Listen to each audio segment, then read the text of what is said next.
আজকে আমার কাছে আছে এটিএম কুরকুরে প্যাকেট। এই প্যাকেট থেকে 10 টাকা থেকে শুরু করে 2000 টাকা অবধি পাওয়া যায়। এরকম প্যাকেট আমার 3টে আছে। চলো এক একে খুলে দেখা যাক যে আমি ক টাকা পাই। চলো সবার প্রথমে খুলবো এই ধারের প্যাকেটটা।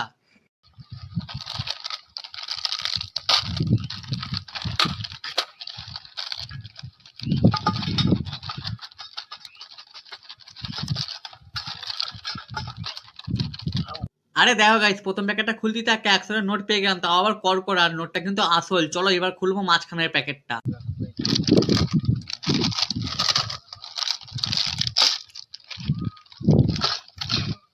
আরে যা গাইস, এই প্যাকেটটাতে কিছুই পেলাম না। চলো সবার লাস্টে খুলবো এই প্যাকেটটা। আর এই প্যাকেটটা ভারী ভারীও লাগছে। আর তোমাদের কি মনে হয় এই প্যাকেটটাতে আমি একটা বড় নোট পাবো? তোমরা হচ্ছে বড় নোট পাবো না তার লাইক করে দাও, তোমরা হচ্ছে বড় নোট পাবো তার চ্যানেলটা সাবস্ক্রাইব করে দাও। আরে দেখো গাইস, এই প্যাকেটে একটা টোকন পেয়েছি, তাও আবার 2 টাকার। এবার তোমরাই কমেন্ট করে বলো আমার লাভ হলো না লস হলো। বাইগান।